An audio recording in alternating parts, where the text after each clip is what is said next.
All right, good evening, everybody. We're glad to have the chance to connect with you again as we sit and wait and hear what our next steps are for a COVID-19 vaccine clinical trial. So we've had two sessions already. 2 weeks ago, Dr. Ramirez talked about the different mechanisms of action, or what the opportunities are for different approaches for vaccination, and why we have a multitude of vaccines that are coming to clinical trials at various stages and in different locations, not only around the United States, but around the world. So, everybody is focusing on this infection, and therefore everyone is looking at how a vaccine may be engaged in their population and may either help or looking at various levels of acceptance. Then last week, Dr. Arnold talked about the phases of clinical trials, because all of us that are looking at vaccines are wondering where the different vaccines are in getting closer from a movement from a concept stage and a laboratory or animal phase into human trials. And what does that process look like? Typically, it's a 10-year process, but we're all part of Operation Warp Speed now, so it's a much quicker fast track. And so what does that mean as we see different vaccines in different phases? And then tonight, we'll spend just a little bit of time talking about what it means to us, those of us that are interested in a vaccine clinical trial. What does it mean to us? The three most common questions that we have gotten about the COVID-19 vaccine and clinical trials have been, number one, what does it mean that we have so many different vaccines, and how do we pick, or how do we know which one may be better or which one we should be interested in? And so we had the review about the different vaccines, and we won't know the answers about which one is, quote, better, or which one will make it to market until the clinical trials finish. And then as we look at the second question that I hear most often, and that is, what does it mean with the different levels of trials, and how do I make then decisions about whether or not I want to enroll?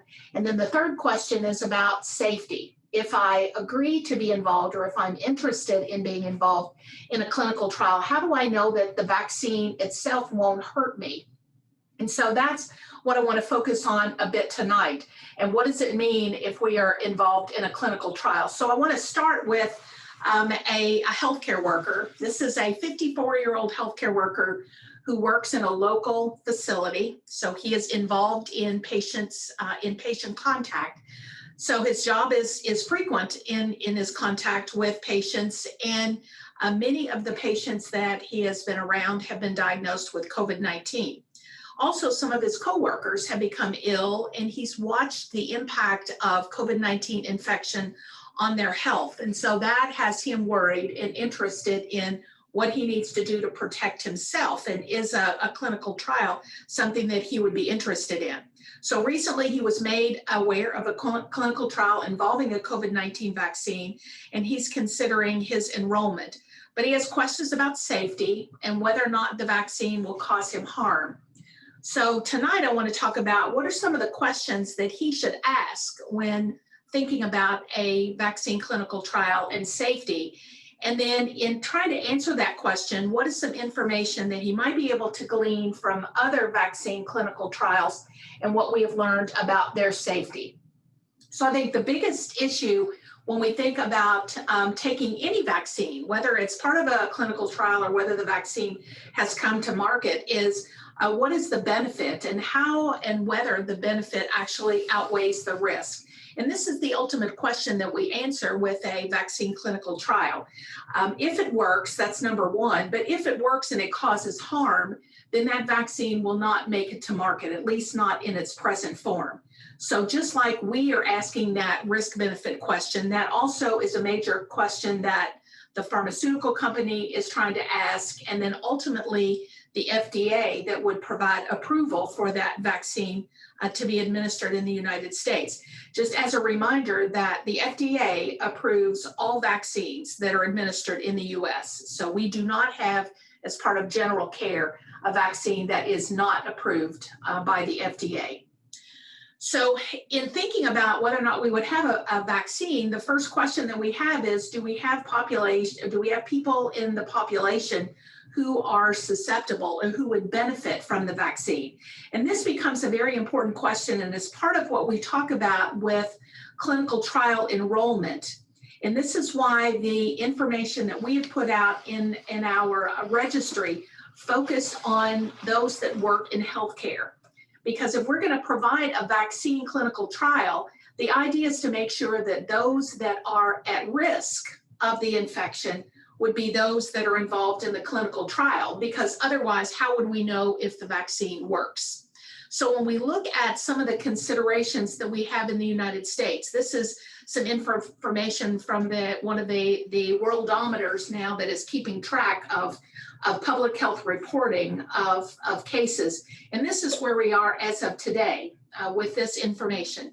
So this shows that if we've got a population of about 320 million people, about 6,000 cases have been reported. So that is less than 2% of the population. Now, we hear a lot about does this accurately reflect the proportion of the population that has been infected. And some will say that, that the rates are 6 to 24 times higher than this number. So it is possible that we would have almost half of the population that has been infected with COVID-19 if we look at this to the very extreme. So our big question is, are we going to be able to offer the vaccine to population where there is actual disease? And if so, are there areas where we have more disease than others? So if we had no disease or very little disease in Kentucky, then there would be less of a likelihood that we would be able to provide then the vaccine for clinical trial, because we wouldn't have potentially wouldn't have enough people who could be exposed to the disease to be involved in the trial. But either way, this demonstrates, if you believe in the 2% infection rate or the 48% infection rate, that still lets us know that we have quite a ways to go until we would achieve herd immunity. So we are still going to be involved in this pandemic for quite some time. We talked a little bit about how vaccines work, and how they work impacts the safety, or how we respond to the adverse events that are associated with the vaccine. And we all know that there are adverse events associated with the vaccine. Any of us who have ever gotten a vaccine and developed a sore arm, we have had an adverse event. That's just an expected adverse event. But it shows us that our response to that vaccine is going to oftentimes be noticeable. Other times the vaccine adverse event will be less noticeable, but they work by stimulating the immune system so our body can create antibodies. And sometimes that antibody response, or oftentimes that antibody response, is an inflammatory one. So when we develop the body aches or fever or sore arm, it's part of that inflammatory process of developing antibodies. And it's antibodies then that help us remember the disease, so that we can then be able to defend ourselves if we see it again. So if we are exposed again. Now, as Forrest mentioned, the three different phases that we have for clinical trials provide us with some bit of information about safety. So phase 1 involves just a very few numbers of healthy adults, healthy volunteers. So these are people that are oftentimes young, have absolutely no recognized comorbidities. And the idea are to see a couple of things. Number one, are they able to demonstrate some type of antibody response to the vaccine? And when they do that, are there any safety signals? Is there anything that occurs that is out of the ordinary, or that occurs either temporally or causally, that may have a concern that there was a negative outcome from that vaccine? I'll just say right off the start that serious adverse events from vaccines are extremely rare.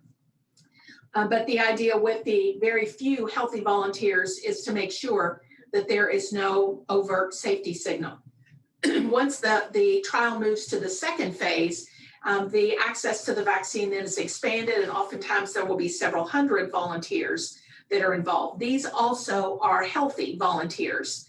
So the desire is to make sure that no one is involved in a trial that may have an underlying cardiovascular condition, so that if they were to receive a vaccine and then develop chest pain, that would be at least temporally associated or associated in time, which may then cause an erroneous safety signal, thinking that there is a relationship between the vaccine and a myocardial event. So those individuals in phase 1 and phase 2 are always very healthy individuals. So to try to remove as much of that, the questions as possible. But as you move across the phases, each one have more and more volunteers. And when you have more individuals enrolled, that continues to provide a better opportunity to actually identify an adverse event, and then determine then how common it may be as part of that particular vaccine exposure. So when information is gathered in the clinical trials, it's gathered at each phase, and that each phase then the evaluation is looking at not only the immunogenicity, meaning does it produce that desired immunologic response, but information then will be gathered about reactogenicity, and that is how reactive or how problematic that vaccine may be in the population. And as the population gets larger across those trials, then those data become a little bit easier to glean and become more meaningful. So one of the first questions that people will ask whenever you talk about an adverse event, that'll be, well, how do you actually define an adverse event? And it has a very specific definition that is outlined by the World Health Organization, and is used then across the entire field of vaccine development and beyond, really, vaccine development, looking at clinical trials that involve any other type of intervention with a drug. And it's any medical occurrence that occurs during the administration, in this case, of a vaccine, or follows immunization and doesn't necessarily have a causal relationship with the use of that vaccine. It can be an unfavorable or unintended sign, an abnormal lab finding, a symptom, or actually a disease. So those of you in healthcare can recognize quickly that this definition can be a little bit problematic, because the event doesn't have to necessarily have a causal relationship to the vaccine or to the administration of the vaccine. It can just be recognized after the vaccine was given. So for example, if you have a vaccine and all of a sudden you develop a wart, the fact that the wart wasn't there before the vaccine was given, it is still then has a relationship, at least temporally.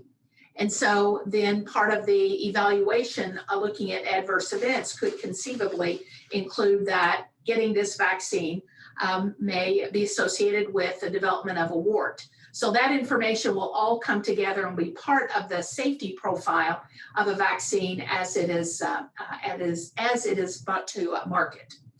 Now, the most common adverse events associated with vaccination are those that many of us recognize, and generally it will occur as part of the injection process, so we'll recognize it quickly. But that's not the only mechanism involved in adverse events. These are the 6 most common, and they involve an adverse event that is associated with the injection process. The second can be there was incomplete inactivation of some type of an agent that is included in the vaccine, or there can be replication of a live vaccine agent. There might be inadvertent contamination of the vaccine, or there may be some type of adverse event that is directly related to a vaccine component, maybe an adjuvant or a preservative. Or the reaction then may involve just a host response to the vaccine component, and it may be considered to be a normal response or an abnormal response. But these are the most common events that we'll see after a vaccination. So how do we make this kind of understandable so it makes sense to us and something that we can relate to? So if you think about an influenza vaccine and the influenza vaccine clinical trials, that's the one that I think most of us are familiar with, because most all of us in healthcare have had a flu vaccine and can understand how this evaluation process might occur. So when a new influenza vaccine is brought to market, as part of phase 2 and phase 3, there'll be some evaluation of the adverse events, and they'll be solicited adverse events, meaning that there will be some kind of process to provide the individual in the clinical trial with some specific questions about how they felt or what they experienced after the receipt of that vaccine. And oftentimes there will be a short period of time where that evaluation will occur. In flu vaccines, it's generally a 7-day period right after the administration of the vaccine. And through this information, the company will evaluate the safety and how tolerable the vaccine is to the vaccine recipient. So for example, if there is a vaccine that causes a lot of pain at the injection site, that might be viewed as intolerable to the recipient, and they may choose to either not participate or withdraw from the clinical trial. And that would be important for the company. That would be a bad thing, because then you wouldn't get the information. But that also might be a sign that if that vaccine makes it to market, then the recipients may not want that vaccine because it causes problems with their arm. They will also continue to follow these subjects to have the individuals that have agreed to participate in the clinical trial to provide information about how they feel for a longer period of time. Now, this would include any type of health condition that the individual recognized. They would be asked then to passively report that. So that means they would have a notification process where the information could be captured, but someone would not necessarily be calling to follow them and ask those particular questions or specific questions. So the important thing to remember is that when a vaccine then is brought to market at phase 3, there will be a period of time where individuals who receive the vaccine will be followed and given specific questions asking about, are you experiencing a list of types of side effects, or asking them to declare other side effects or other changes in health condition that they have noticed. And then there will be an extended period of time where there would be more passive involvement and exchange of information. There might also be a situation where a serious adverse event is recognized. And there is a difference between a serious adverse event and just an adverse event that is not classified as serious. But a serious adverse event, and I'll talk a little bit about those are adverse events that are serious enough to cause the individual to withdraw from the study. There's concern about them continuing in the study because of safety, but there's equal importance in trying to follow what has happened with them to see if there actually is a causal relationship as opposed to just a temporal relationship involved in that outcome. There are also a list of adverse events of special interest. And so these may be adverse events that are extremely rare, but have caught the eye of science as well as the general public. So one adverse event of special interest is Guillain-Barré syndrome. So many of you may remember when we had the swine flu vaccine in the 70s, there was a question about whether or not that particular vaccine was associated with an increased incidence in Guillain-Barré syndrome. And so that would be an event of special interest. Other events of special interest include questions that have occurred about the relationship between autism and some vaccines. As you know, that there have not been those relationships that have been identified. It's probably one of the most heavily studied issues with respect to outcomes in vaccines. All right, an adverse event, as I mentioned, is separate from a serious adverse event, and then an adverse event is really anything that occurs that is recognizable and declarable following the administration or receipt of a vaccine.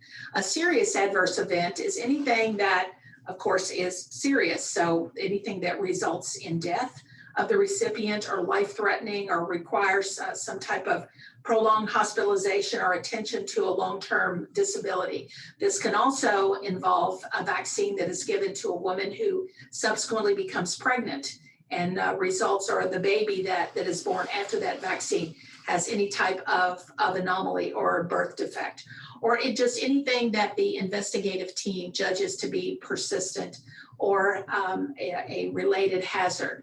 So the questions about adverse events are they serious? Are they expected? And then what is the relationship between that event and the vaccine? So you can tell from looking at the issues about vaccine adverse events that first of all, for anyone to be willing to move past the healthy individual in phase 1 and phase 2, to be willing in the community to have large-scale involvement in a clinical trial, there has to be some measure of monitoring so that someone is going to be watching and asking questions and trying to make sure that any adverse event is quickly recognized, or at least any event that occurs post-vaccination is quickly recognized so that investigation can determine if it is actually related to the vaccine or not. I mentioned that the adverse reactions following vaccination are oftentimes, very rarely are they severe. The most common types of reactions are local reactions. That is something like injection site redness, pain, or itching. Occasionally, you'll have systemic reactions, and many people will question that if they develop fever. After vaccination, that would be an example of a systemic reaction. Allergic reactions are very infrequent, and then severe reactions are considered to be very rare.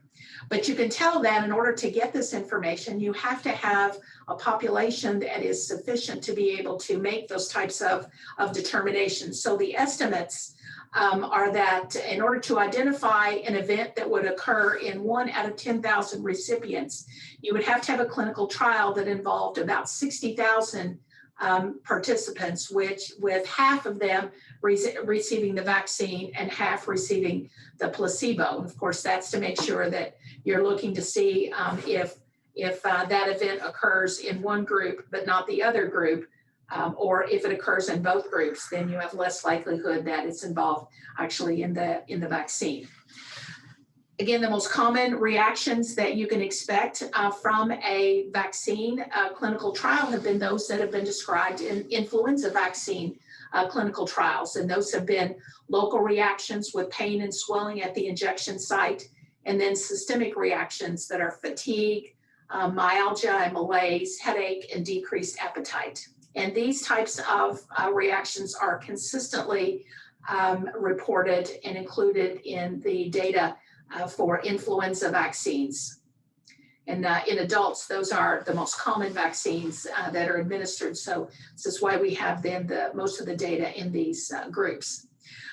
These are a good example of how the data are reported from a clinical trial. This was, and I think it's interesting because this tells us a lot about a vaccine that is no longer available on the market. So this was information provided by Sanofi Pasteur comparing Fluzone vaccine, which is the standard flu shot that many get, and the intradermal vaccine that was given a very small needle, given just right underneath the skin, and produced was great as far as its immunogenicity, but it was also great in terms of its reactogenicity. So when you look at the two vaccines, comparing them side by side, a lot more injection site reaction compared to the standard influenza vaccine. The injection site reactions of any kind, redness, induration, swelling, and itching at that site were much more common than the standard flu vaccine. So there was a lot of concern when this vaccine was released, because the questions were, will the market accept the vaccine? And ultimately, the market did not accept the vaccine, and it is no longer available. Not because it's not a good vaccine with a good immunologic impact, but it was not well accepted. If you look at the systemic events, there was not a whole lot of difference in the systemic adverse events between standard flu vaccine and intradermal vaccine. There wasn't the problem then with headache and fever and so forth, the same rates that you would see among those that received the standard flu vaccine.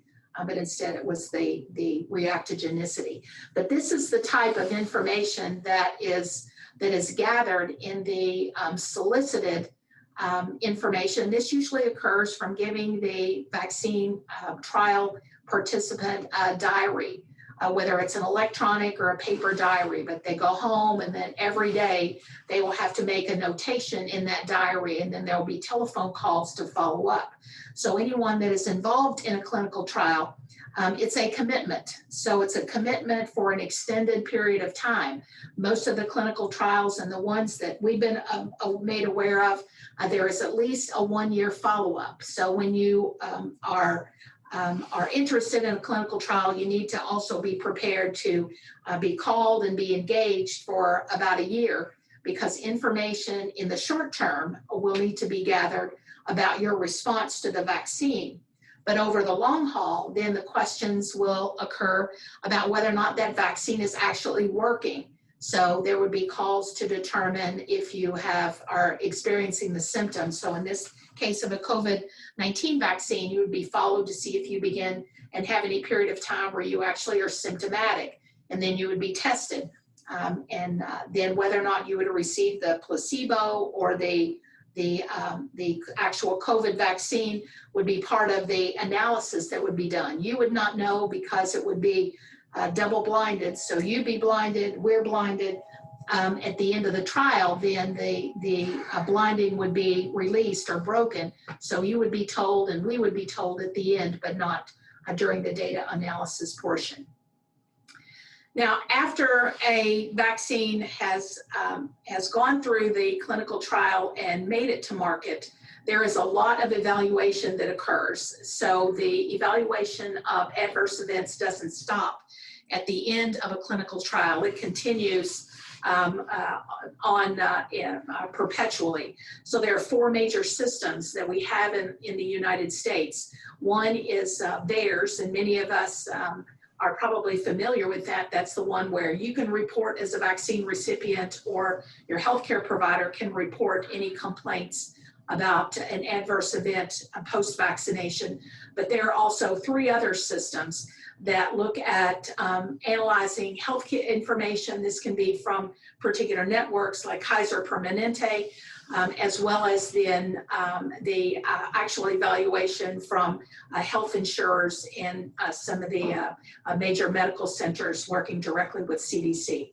So the evaluation of vaccines is quite extensive with respect to safety profiles. And we know that although they are rare, there are some serious adverse events that are associated with all medication.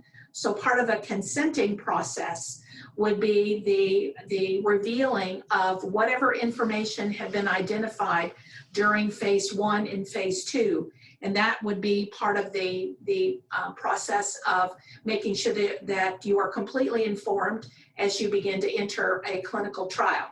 Any vaccine that has identified a safety signal that indicates that it could cause serious harm to an individual is not going to make it to phase 3. But the numbers that are involved in phase 1 and phase 2 are small. And so the true information regarding adverse outcomes and how common they are, or if there's anything unexpected, will actually come from the larger populations at phase 3. So with that, let me stop and think, and maybe you have some questions or comments about what our case study, what should he ask, or what do you think he could learn? What are some questions that you have about the clinical trial and specific concerns or information that you want to share? So anything that you want to share, you can either unmute yourself and you can hold your space bar down, or you can, I think if you're on the phone, you can hit *6.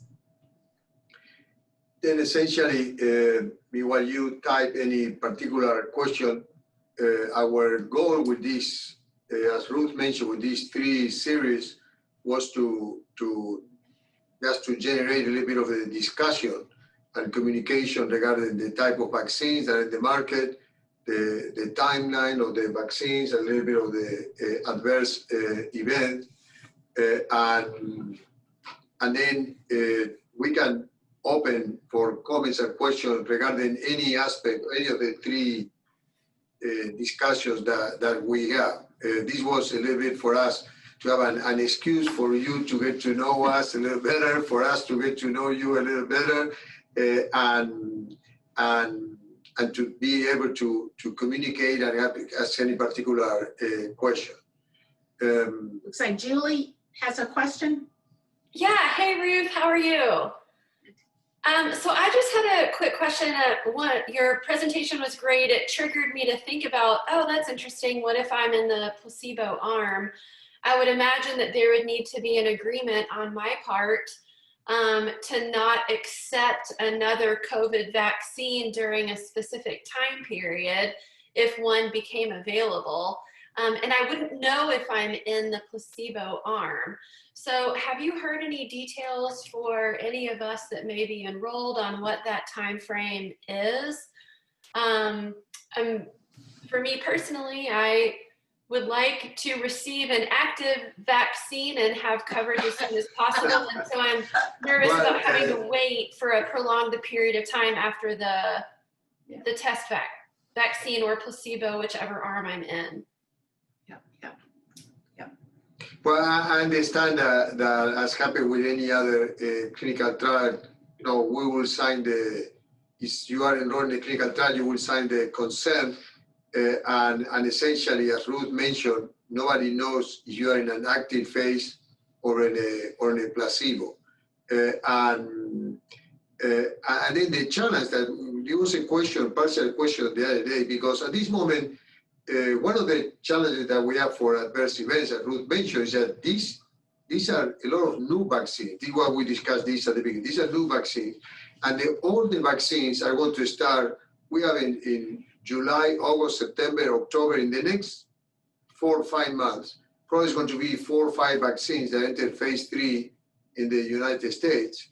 And I know there is another question there related to this topic, but then it's almost like it's going to take several months for the FDA approve one vaccine.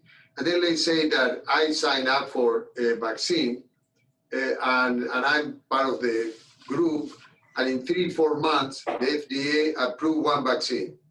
And I need to be in this vaccine study for the next 2 months until the vaccine study finish. But there's always going to be, as in any other clinical trial, that you can say, okay, I don't want to be part of this study anymore, and I want to be out of the study. The challenge there that I don't know the answer is that, first of all, is the company is going to be able to go back and say to you, okay, you were in the placebo, or you were in the vaccine, or they see something that they're going to look at the end. And another challenge is that, let's say that you were on the vaccine. Well, am I going to get another vaccine now that I have a vaccine that is approved by the FDA, or I need to wait? Because now talking about adverse events or whatever, now you are you already receive a vaccine that you may need to wait 2 months until the study finishes to see if the vaccine works or not. But you receive a vaccine, are you going to be, again, these are all new questions. We never had these questions before.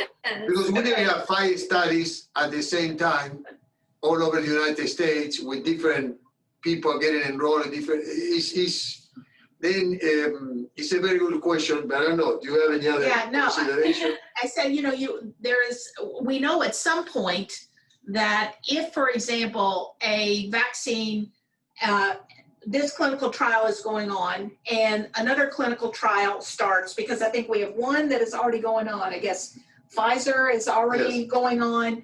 There are probably going to be 4 other vaccine trials that are all going to be starting. So everybody's going to, it's all going to be going on at the same time.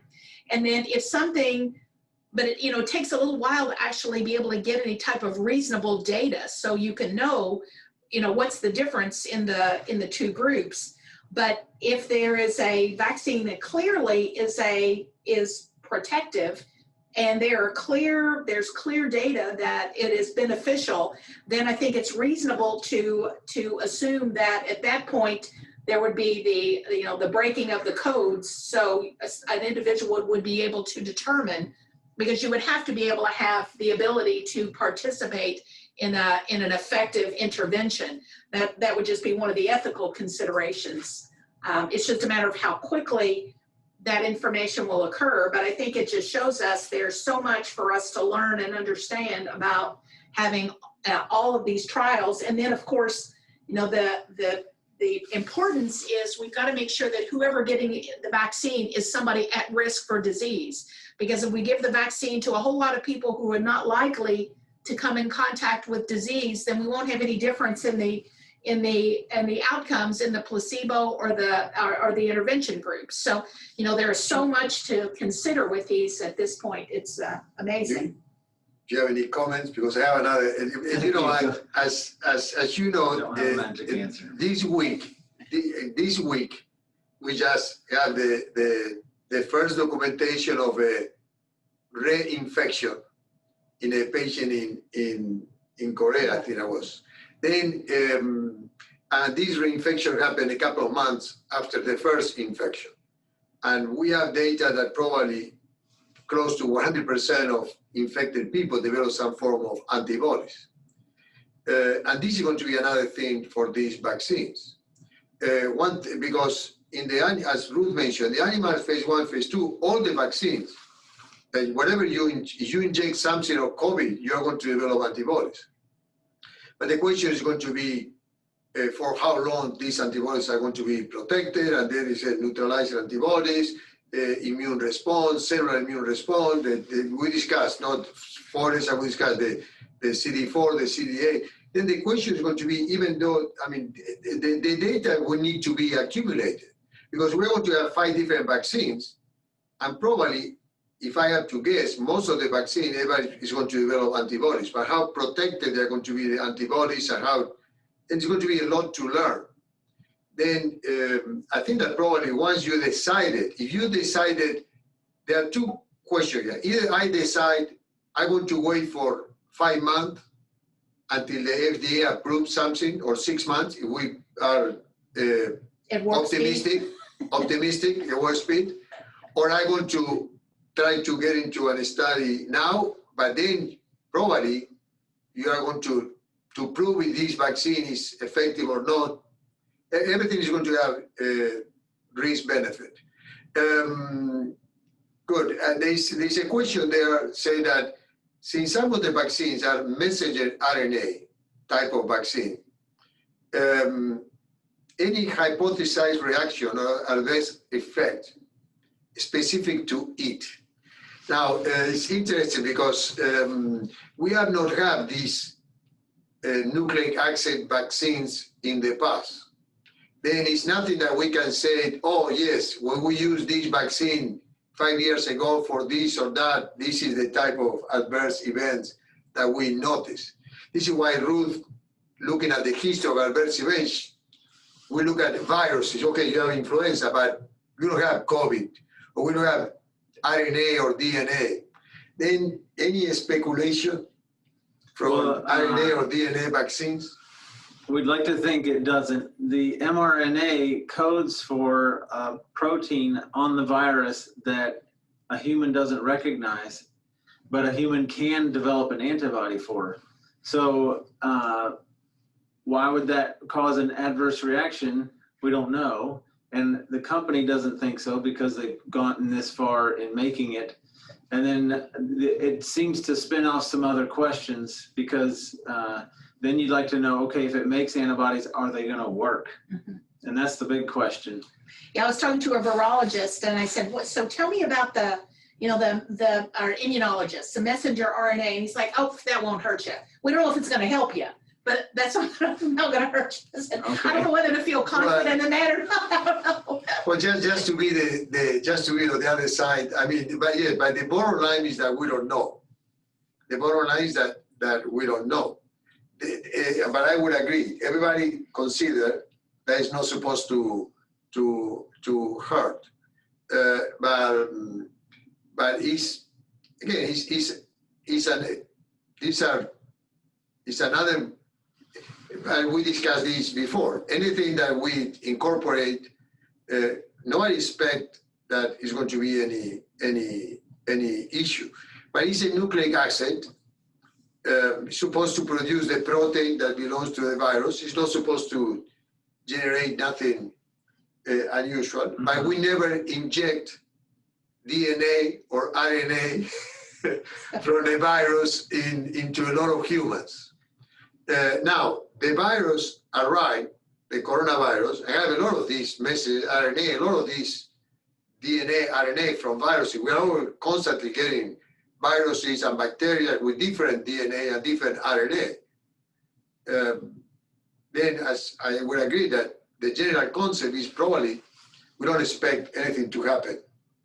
But as Ruth alluded, this is a little bit of RNA, a little bit of DNA, a little bit of with a virus, with a little bit of some adjuvant that may have some vaccines trying to increase the immune system. Then it's a combination, and this is why the FDA mentioned that they want to have phase 3 and phase 3 data before any vaccine, safety data, before any vaccine is going to be approved.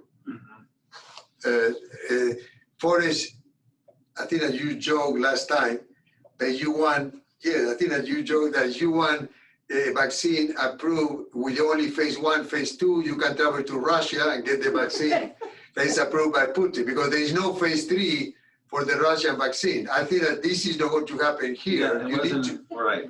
Yeah, you mentioned. It's a joke for the United States, but it's real in Russia. Yes, exactly. And then here we have to go through the phase 3.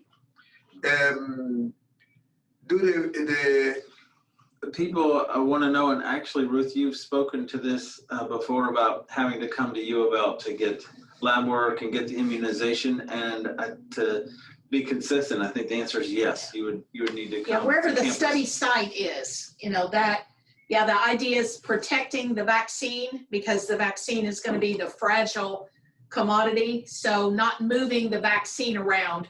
So the people will need to be moved around. Now, what we can do as far as testing, if someone is symptomatic, and this is one of the challenges, if we have a vaccine and the site is in Louisville and someone that lives in Paducah wants to participate, or another place around the state, there has to be that commitment that you would be able to be involved for that year's period of time.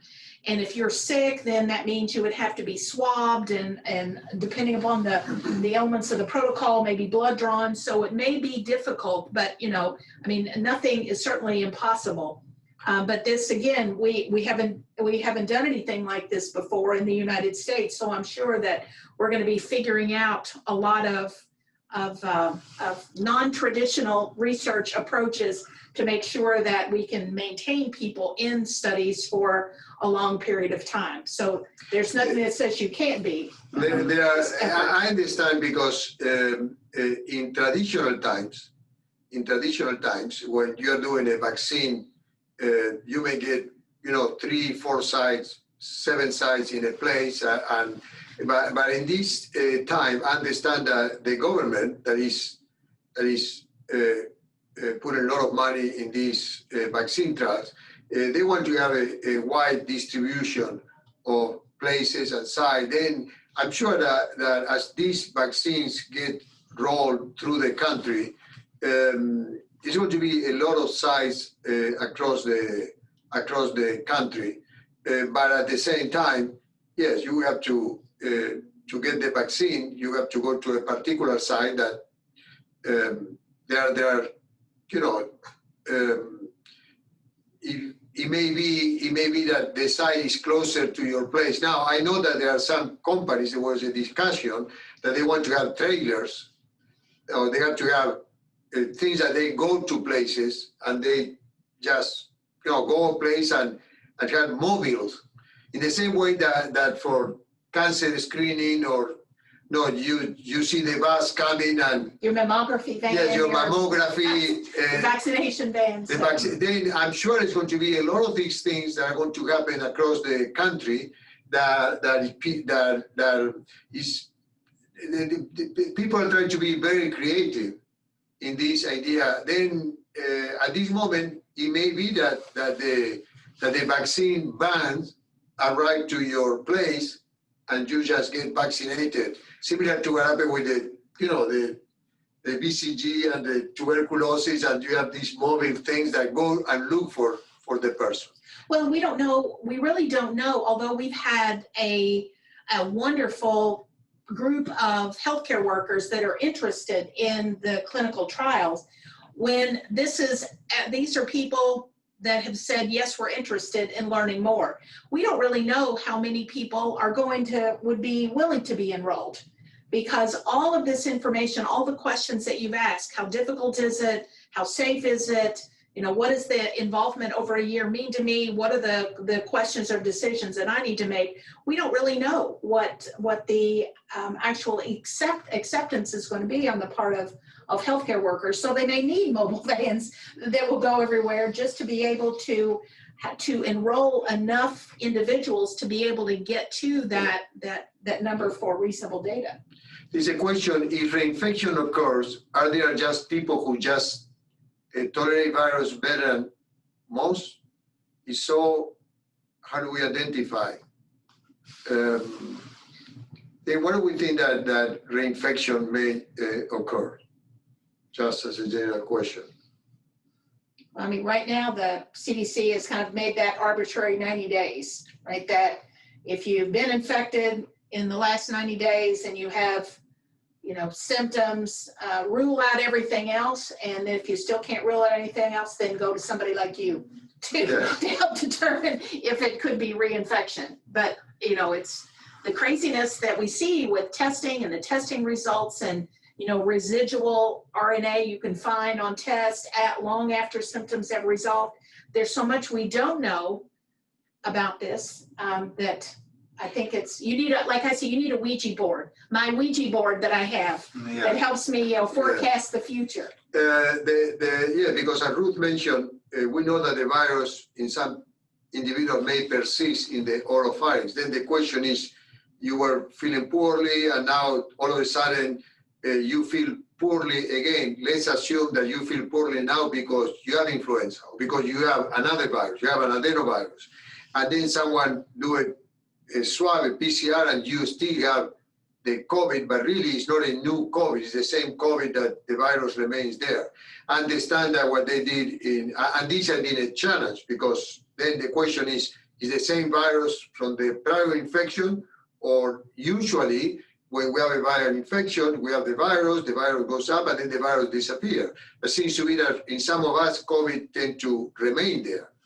Low levels, dead virus. But in this case, understand that they have the virus from the initial infection. They have a new PCR, they have the second virus, and they figure out that this virus was not the same, was a different. It's a COVID-19, but it was not exactly the same. But we're not going to be able to do these type of studies in anyone. And it's always going to be a question, was the virus remain there or is a new infection? This is something that we knew that happened with all other coronaviruses, that you can have an infection and you can have reinfection. Then it may happen with this, and it may be that this person didn't develop enough antibodies, and it may be that the vaccine is going to help us to prevent the infection. There's a question, or how do I know if I'm in the study? Well, it's interesting because this question, we were having this question among ourselves today, because we've been in contact with one of the companies. We're in contact with several companies. With one company that we receive information, when we started all this communication with all of you, we receive information that our site has been selected for the study. But then, over time, we receive information that they decided to select multiple sites across the world. and 500% more sites that they need, because they wanted to be sure that they're going to be looking at the distribution. I want to look at what happened with the epidemiology of the disease, how many cases are there, what happened with the population. The companies are very interested in making sure that the racial distribution, for instance, of the United States or whatever country is represented in the vaccine. And there are going to be so many factors that in the past, if a company come to me and say, okay, you've been selected for this antibiotic study, I can tell you, okay, the study is going to start this day and I can enroll. But at this point, we've been quote unquote selected, but we have not been activated. And there are so many factors that the company and the government is putting into consideration in what areas the vaccine is going to be activated that at this moment, We'll just at this moment, we are not completely sure. We cannot say, okay, we may be able to start in 1 month, in 2 months, in 3 months. It's unknown to us. We've been contacted. We went through the process. They look at our capabilities. They look at our center of excellence and say, okay, you've been selected. And we've been in contact with the company. But now they say, well, you've been selected, but we selected a lot of sites. And now, day by day, we need to make a lot of decisions to see. The company knows that there are 3,000 healthcare workers that are already signed, that they are interested. We submit the demographics of the healthcare workers that we have. We submit the age, and they are looking at all these aspects. And they may want to say, oh, yes, we are interested in vaccinating this group, or they may want to say, now I have to tell you that they also said, in our initial conversations, they say, how do you reach the population that are most at risk? I said, well, we have healthcare workers. I said, well, how do you reach African Americans? How do you reach bus drivers? How do you reach, people working? Well, I said, well, this is the population that we have. And they may want to activate us or not. So we'll wait to see when activation occurs. As soon as we know, you'll know, because we would like to stay in touch. And we're kind of we're just sitting at the mercy of whatever the decisions are. And I'm sure they're looking at incidence of disease, how much disease you have in your community compared to another community that has more disease. We don't know what all those factors are. But when they approach us, I said, we are looking at populational risk. We mentioned, well, we are always looking at patients and healthcare workers, and we have interaction with healthcare workers, and we've been doing the surveillance study in Louisville since the end of February, and we knew, even before the CDC gave us the data, we knew that in Louisville, we have more or less 10 to 15% healthcare workers that are dealing with patients with positive COVID. We knew this from data that we have from different institutions. Then if we make an average of Kentuckiana region, more or less 10 to 15%. Then the CDC come out with a national data of 11%. Then we knew that our healthcare workers are at increased risk. Now, is a company there that wants to vaccinate primarily healthcare workers first, or they want to go to a specific neighborhood in a specific city, and they want to vaccinate this neighborhood? We have to see what are the considerations. Last week I mentioned that Kentucky has about a 5% positivity rate with those that are tested, and Louisville is about twice that, which I think to a vaccine company makes us look more attractive. So unfortunately, they don't communicate daily. Well, no. So these studies are done international, and they are going to be looking to see what happened in particular countries, in different regions. So they may have a site in Florida that is even more attractive. Then essentially, going back to the questions, when do I know if we are going to be in the study? At this moment, We know that we've been selected, we are in communication, we are discussing a protocol, we are discussing, but the point is that we don't even know if our site is going to be in 1 month, 2 months, 3 months. We just wanted to have this communication with you, to have these 3 presentations that we have on the different type of vaccines. It's important that we recognize that now we are asking questions. Okay, messenger RNA vaccine, RNA vaccine, a DNA vaccine, the adjuvants, the viral-related vaccines, the phases, the adverse events. But beyond this interaction, we don't have better information to tell you regarding our sites.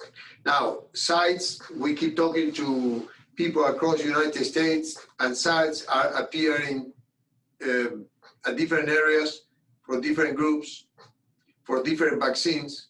We are going to keep working, but essentially, we're not going to change our script. Our script is going to be that we would like to get a vaccine in our area for healthcare workers. We'll see. So yeah, so we will continue whatever we hear. We will pass on. So we would like to continue to stay in contact. We at least like to be able to identify issues that you're dealing with. So we may just come kind of out of the blue with another question or set of what we are learning or what we are finding.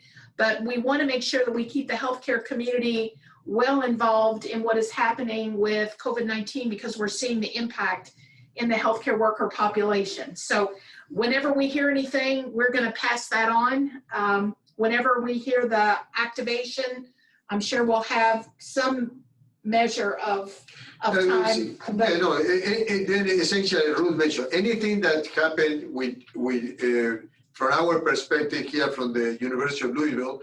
We are going to maintain everybody involved. And again, we want to thank you for taking the time to get to be enrolled, because we are essentially bringing this to the different companies. Said this is the interest that we have for healthcare workers in our community. This is the data, and we are quote unquote open for business. Take it further, yeah. So yes, and we just take it from there. we'll be ready to roll when they give us the thumbs up. And as soon as we know anything, we will pass it on. So. And if tomorrow there is some new information regarding safety, we are going to post it for everybody to be aware, anything related to a vaccine that may be of interest.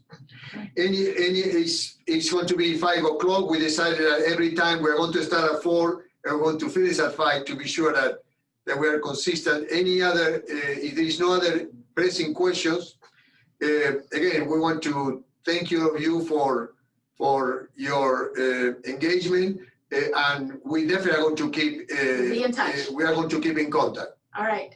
Thank you. Good night. Thank you very much. Bye. Thank you.